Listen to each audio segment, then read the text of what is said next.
What's going on, everyone? Juicebags here, and welcome back to some Dungeon Defenders 2. I'm just flying through this AP reset today using just kind of some standard, comfortable spammer builds that I've been using for a long time. And here we are on floor 74, the Lost Temple. This, of course, will be the most difficult Lost Temple that I'll do during this Ancient Power reset, as I have to go from floor 51 to 80 right now as I am at the cap. So let's go ahead and take a quick run through the map. This, the standard spammer build that I'm using really just overpowers all the lanes. So every lane is just completely overkilled and should make for a really, really smooth run. Now I am going to be using Poison Dart Towers with Piercer Servo and Anti-Chaos Servo. I'm going to use some Weapon Mans for CC. As you see, I've still got that Campaign Relic here. I didn't want to spend the gold or the crafting materials to upgrade it, and since it's primarily just being used for crowd control, I didn't really feel the need to spend any materials on it. Now I'm going to use some Flame Auras, of course, with Go Boo Boom and Anti-Warbore. The Anti-Warbore is just on there. I really went for this one for two things. It's got that Go Boo Boom, which is super, super nice, plus it's got a really good roll for a throwaway tradable relic. So 46,000 defense power plus Go Boo Boom, that is a win. And then some Lightning Strike Auras with Anti-Melee Servo and Anti-Chaos Servo. Now, I'd really prefer to have Anti-Melee, Anti-Mini-Boss, but, you know, you gotta take what you got. And this is what I got, so this is what I'm using. Then we're gonna go with some Skyguard Towers with Water Servo and Anti-Support Servo. And, of course, Gilded Shards all the way around on everything. Now, I'm also going to throw some Ballistas in the mix. The Ballistas are going to be rolling with this guy with Piercer Servo and Crit Damage Servo. Pretty decent roll on it, 44k. Not the best out there, but more than enough to get the job done. So let's go ahead and take a run through the map. Starting off right here, we've got an EMP Kamikaze lane with Headstrong. Now, luckily, there's no stabbies here, so we're not going to have EMP Assassins from this lane, which is kind of nice. And just going with that Skyguard Tower and then a Flame Aura placed right up top there. Taking a look over here, we've got Draken's Barrage. Now this one, of course, heavy hitting single target defenses are going to own the lane. It's only got 15 mobs. Very easy to take them all down. We just need to make sure they're getting hit. I completely overkilled it though by putting one weapon manufacturer node for the crowd control, 2 Lightning Strike Auras, 3 Flame Auras, and a Poison Dart Tower. So lots of overkill going on that one.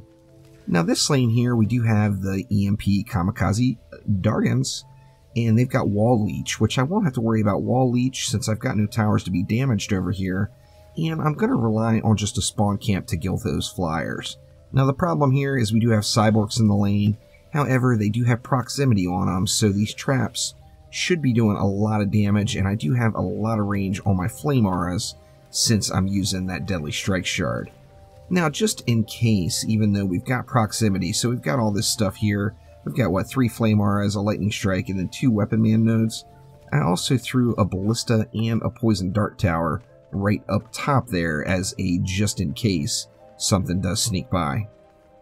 Now taking a look here, we got Just Timmy with Kursakazi and Abominable. Of course, Kursakazi does nothing on a Just Timmy lane as there is no Kobolds, and this one should be the easiest lane here.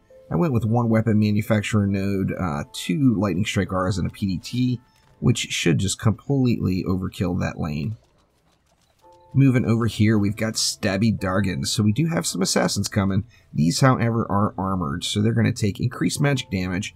In light of that, I threw a Flame Aura and a Lightning Strike Aura right up top to kill the flyers, and then I've got the Skyguard down here just to clean up anything that might sneak through.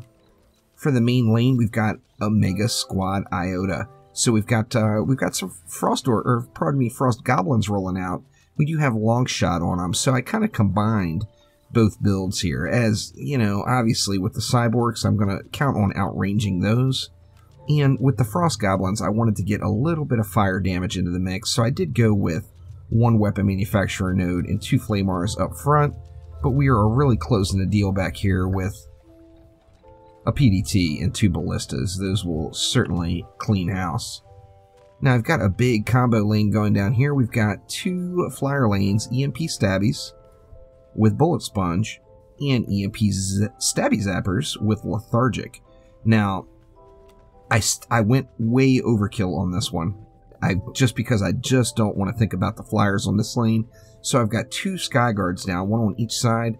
Plus, I've got a weapon manufacturer node up top. And 2 flame auras right at the spawn camp for the flyers. So this should be intense overkill for that flyer lane. Now down below we've got Psyguard Whoppers. They're phased, so they're going to be moving really slow. Same thing here. I'm just outranging the cyborgs. However, just in case that a few cyborgs do get uppity, I did put a harpoon on each lane and a poison dart tower in the middle to cover all of it. So we have kind of the best of both worlds covered.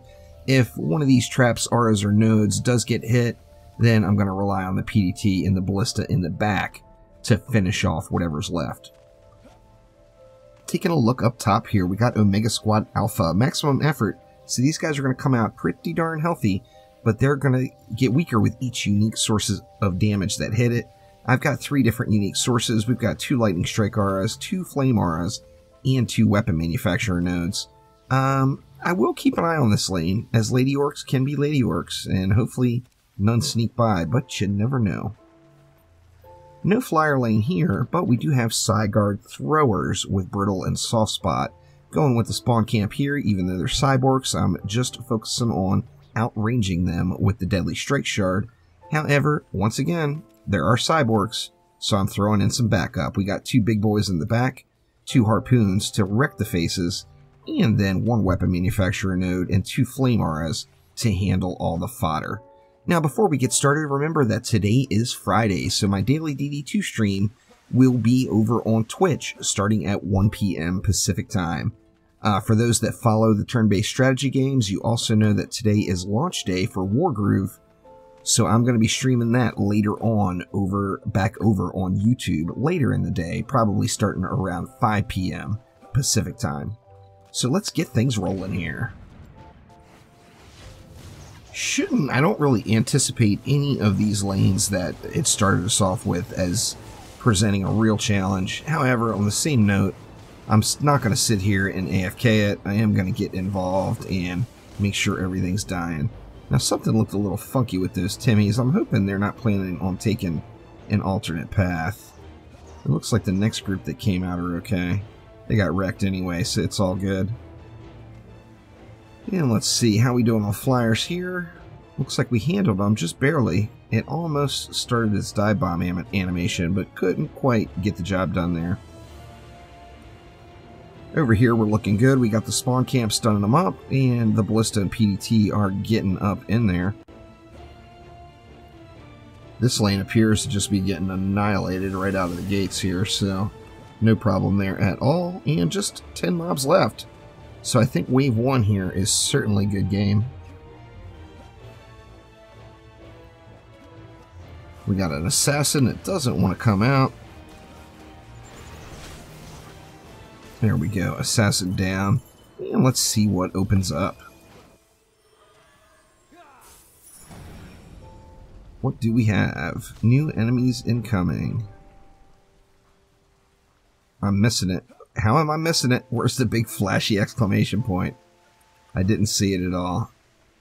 Of course, I'll go back and watch the video and be like, oh, there it is. And it looks like it's actually right here down below. Omega Squad Delta. So we've got a controlled burn lane with 4 cyborgs, a bunch of shieldy gobs, and looks like some Draken as well. So let's see. Let's get a weapon manufacturer in for some stun and for some drench. Let's make sure, since we've got controlled burn, we've got plenty of poison dart tower action. And then that leaves me 60 DU left, and I think with the 60, I'm just going to throw 2 flame auras down here. I do want to make sure that the flame auras are inside of the weapon man range, as I'm going to be relying on the weapon manufacturers to drench them. Let's see. Looks like right about there is probably good, which means... yeah, it looks like right about there is probably good too. Now, of course, you can just spam weapon mans and flame auras down many lanes and through a lot of progression in DD2. However, it's always going to be best if you keep an eye on where those ranges are. Make sure that if you need a weapon manufacturer, like in this case to drench, that the weapon manufacturer is able to hit it prior to the flame auras, or the flame auras just won't do anything. Let's see, let's throw 2 more ups over here, and then we'll call that lane good. What else do we want to upgrade? Those flyers were a little bit sketchy up top. I think the best thing for us will be to throw an upgrade on each of these. Looking good there. And then let's slam a bunch in here, as this is definitely a potential problem spot. We've still got 450 left. Might as well hit this lane just because I'm here, at least with the upfront defenses. That Timmy lane is just going to get smoked, but let me just ensure full AFK here. We won't have to visit Timmy at all, really, for the rest of the match. And then, let's see, 130 left. Let's go Skyguard. And 1 Poison Dart Tower, and let's let it fly. So let's hang out here on the water lane and make sure everything is going good. I'm pretty confident with those other lanes now, with some upgrades, that those lanes are just going to get destroyed. So we'll hang out right here, kill any Frost Orcs and Cyborgs that come out. And we do have Longshot on this lane, so remember Longshot is going to apply to your hero as well. So don't run up and shoot at them all up close like that. Make sure you give yourself some range. The further you are away, the harder you're going to hit them.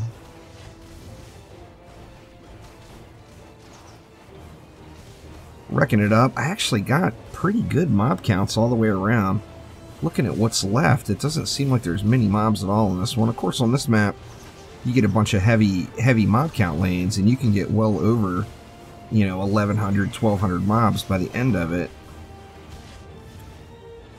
I'm not even sure what this one started with. I'm going to have to look now, because it does seem like I got really good rolls. RNG was kind. See, we got Gregory pushing out. Let's just go ahead and give them a little help with Gregory. And then an assassin getting uppity all at the same time. And there we go. Wave 2 is complete. Let's see what opens up here now. 700 mobs. I mean, considering that we're this far in and we just got a Timmy lane, that does make things rather easy right at the start. Now we've got 200 left and we got a Spellbreaker lane. Now Spellbreaker, of course, means you want to put some physical damage in the lane. However, we also do have a bunch of frost mobs that I don't want to ignore. And there's nothing wrong with adding a little bit of fire damage into the mix with a bunch of Spellbreaker frost mobs. Of course, Spellbreaker is 50% less damage. Fire is double damage, so they kind of negate each other. What does that leave me? That leaves me 140 left. Yeah, that's more than enough. Let's just throw an LSA down, just because we can get multi-lane coverage out of it. And then we'll use that remaining 120 on some physical damage, and making sure we are good to go here at the back end with these guys making it down. So let's go 2 ballistas, kind of like that, where it's given partial coverage of both of the lanes. Actually, you know what? Do I want that? I don't think I want it shooting into that other lane. So let's go ahead and redirect it and make it so it's only going to cover this lane here. I really don't want these ballistas getting distracted by that other lane. And let's throw a little bit of DU into the mix. Or a little bit of mana into the mix, pardon me.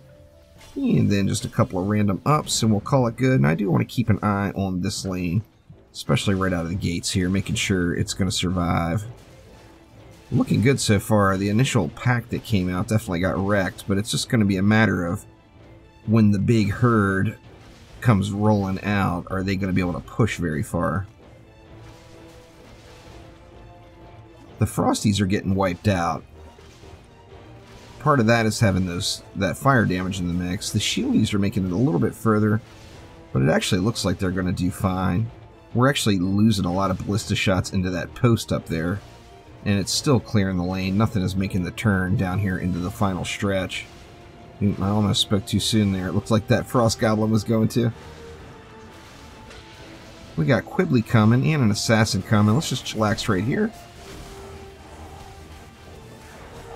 And everything should just get wrecked. We'll introduce Quibbly to my kitty cat.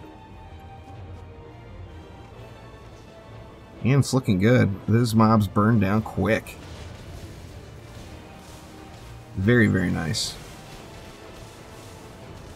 And there we go. There is wave number 3. So moving right along. Definitely making some nice progress here for sure. Let's see. What do we have? We got Lava Zerker Whompers down here. That one should be a pretty easy spawn camp, as no cyborgs in the lane at all. So we can just get right up in there. Now we do have 6 Lady Orcs coming out. And 6 Lady Orcs can mean trouble if you're not careful. So what I'm going to actually do is put the weapon manufacturer like this to provide the longest amount of coverage in the lane. That's going to leave me 110 DU left. So if I just go 1 flame art to burn out all these little goblins and get that go boo boom going. Let's see, where do I want to put it? Let's put it right up front. Now that's going to allow me to put down 4 lightning strike auras. And 4 lightning strike auras is going to make small work of those 6 Lady Orcs that are coming out. There's no doubt about it. Let's see. Let's just go something like that. We'll cover the whole back end. The only thing that should push this far is the Lady Orcs. Let's throw a bunch into that flame aura though, since we are only using 1. Throw some ups over here, because that stuff is double dipping just a little bit. And I think we're pretty good. Got 800 left. Let's go ahead and ensure no air-related catastrophes. And then we'll just spam the rest of this mana into whatever's close here. We'll get this lane all jacked up right here. And we'll close the deal with that. Now, once again, I want to watch the lane, the new lane. Make sure that I built it properly. You know, I mean, anyone can miss a mutator if you're going too fast or just overlook something. So overlooking a mutator in onslaught mode can definitely ruin your day. No doubt about it. And it looks like these are just getting wham-bammed right out of the gates. Now, the Lady Orcs haven't made their run yet. But this is also going to give me quite the assassin area. Yeah, look at this assassins drop. Of course, anti-melee and anti-chaos, although it's not as strong against most of the mini-boss as far as a generalization. It just annihilates Lady Orcs and assassins. So that is a good stuff for sure. Let's see, we should have another assassin. Look at that, just roasted. And we got Shieldy Gobs making a push, and it looks like we've got a Geode up here too. Both of those died without any attention. I didn't even make it over to that side of the map yet, so that is good stuff for sure. Let's go back up into here for the assassin killing. And the defenses just make small work of it. So moving into wave 5. This, of course, is our last regular wave before the Omega wave. Let's see what we're going to get. Gosh, did I miss it again?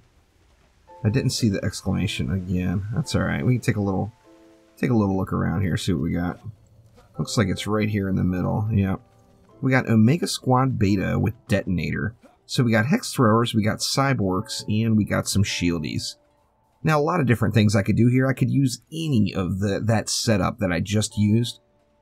Right now, my natural instinct says to go with some ballistas. Go 2 ballistas, a PDT, and a Boostar even, for that build that I used through the entire last AP reset. However, I'm going to start planning ahead for the Omega wave that's coming. So what we're going to do, there's only 52 mobs. Let's go with 1 weapon manufacturer node. And then let's work on outranging the Cyborgs.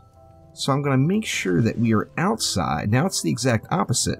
I want the Flame Aura hitting before it gets to the weapon manufacturer, as I don't want it getting stunned outside of the Flame Aura. So I'm going to make sure the Flame Auras are far enough forward. That's going to leave me 80 DU. So once again, we can throw down 4 Lightning Strike Auras just for some amazing, amazing devastation right here. Let's see, let's go 1 there and 1 right here. I am going to throw a couple of ups into each of these, and that, like I said, that's in preparation for the Omega Wave too, as I am going to be relying on Lightning Strike Auras pretty heavily on that Omega Wave. You know what, let's just get this lane all kinds of jacked up here. Yeah, it's looking good. Just going to save that last 180 Once again, let's keep an eye on the new lane. I've got no last resort here with the cyborgs, so if the cyborgs come out and stun everything, there's nothing stopping it. So I do like when I try to outrange cyborgs, there's always going to be one or two that can sneak through. If they do, it's nice to have something here in the back to cover it. But it looks like with the upgrades we got in, I don't think that's going to be an issue, as it looks like everything is just getting wiped out. Let's see how it does against the assassins. Just roasted. Looking very solid. We're down to 350 mobs already. Lots of little shieldies. Looks like they're all blowing up as well. And then we got a Plaguing Hawk rolling out over on that main spawn area here. Looks like the Plaguing Hawk is having a tough time getting motivated. Let's see how this Malthius is holding up. Same thing there, really, but let's get the Malthius killed. There we go. Malthius down. The last bunch of assassins, I believe, are down. I think that should be all the assassins. Yeah, and there we go. And now it's off to a Mega Wave time. So let's run through, first things first, and get rid of all of our anti-air. So we know we can get rid of this Sky Guard. We can get rid of that Flame Aura and Lightning Strike Aura. We can get rid of this Sky Guard over here. And this Flame Aura. And what else? I think that is all we... Actually, we got all that stuff over here. We're going to have lots of free DU on this one. Being extra cautious about the flying lanes really comes from doing my higher onslaught push. Most of the matches I lost was due to flyers. So, you know, I just don't take chances with flyers anymore. I'd rather overkill flyer lanes than underkill flyer lanes all day. See, am I going to be able to reach that one? No, one more attempt. If I don't get it this time, it is going to remain. I'm just going to leave this node up here as well. See, there we go. We got that. So let's just start right here and see what we've got coming out. We've got 3 Yetis, and we've got some Tuskars. Now, I'm thinking jacking them all up with lots more... lots more LSAs is going to be the trick. However, we do have the Yetis as well, so nothing wrong with giving that Yeti something to throw at. Is it going to throw at that now? I think it might throw at that PDT now, so I'm just going to get rid of the PDT. We'll just cover both of our bases and get a Reflect Beam in front of both of those ballistas. And let's move on along through the rest of the map. Let's see, what do we got in the mid here? We've got some Thorks. Now, with Thorks, I'm really going to be cautious. And what do we want to do? Let's go, I'm thinking Poison Dart Tower is the way. One Poison Dart Tower can more than burn down Thork with some upgrades on it. And we have got all the DU to jack that bad boy all the way up. We've got lots of Lightning Strike Rs that are upgraded. I don't think that lane's going to be an issue. Over here, we got Gribs. Now, Gribs, anti-melee. Unfortunately, it's not anti-chaos, but we will get some nice LSA shots in on Gribs here. Let's get just one up on all of those, and I think Gribs will be good game. And then what is here? Just Timmy, of course, has got Timmy and some Siege Rollers. We'll just leave that one alone. I'll throw some ups on that just for good measure, and then I'll kill the Siege Roller manually. Timmy's Revenge could potentially be a problem. Lots of DU left, though. I mean, one quick fix for that. Harpoons are not usually what you would think of as far as boss burners, but, you know, 4 of them will kill anything, right? Let's get those upgraded. I've got 20 DU left. We've got some Thorks over here as well. I think we'll just go with one more Lightning Strike Aura down here. Over on this side, it's going to be out of the way a little bit. Let it get some shots in. We got Yetis over here as well. Now I'm thinking the Yetis will just be able to burn. If they freeze up that Poison Dart Tower down there, I'm not going to lose any sleep over it. However, I do think that this is the side of the map that I'm going to watch, even with all of those stacked up lanes over there. And we do have ogres here with controlled burn, but I think the ogres are going to get wrecked. And we got hex throwers over here. Let me take one more peek at this lane right here. Let's see, Quibbly I don't think is going to be an issue, as we've got all these LSAs. The hex throwers I don't think will be an issue either, but if they make it down to, say here, they're going to annihilate cores. So I am going to want to keep an eye on the hex thrower lanes, but I do think I want to fight over here. So let's go ahead and start it up and see how it goes. I'm hoping everything just gets rolled, but you know, we'll see how that works out. Keeping an eye on those hex thrower lanes behind me. If any of the hex throwers start pushing down the lane, it actually looks like Quibbly is pushing down the lane. Let's just go ahead and head on over here and give a little support.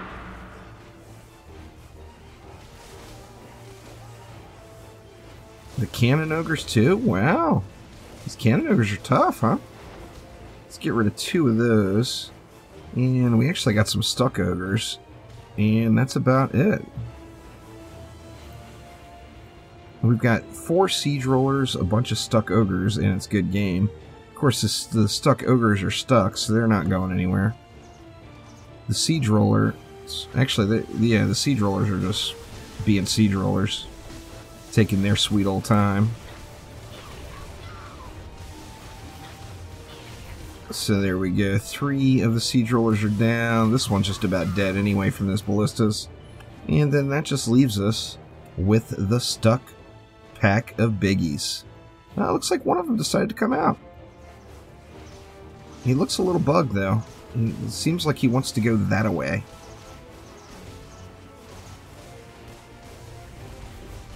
Pathing is a touch whomped for sure. See if we can get him with a nuke. Oh, I missed. Or no, I did damage to him. It just wasn't enough.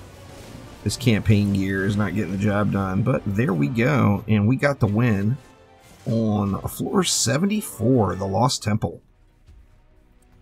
So that will do it for this time. Thank you all so much for watching. Make sure to click the like button and please subscribe. I will be back soon with more Dungeon Defenders 2. You can certainly count on that. So thank you all once again, and I will see ya real soon. Take it easy.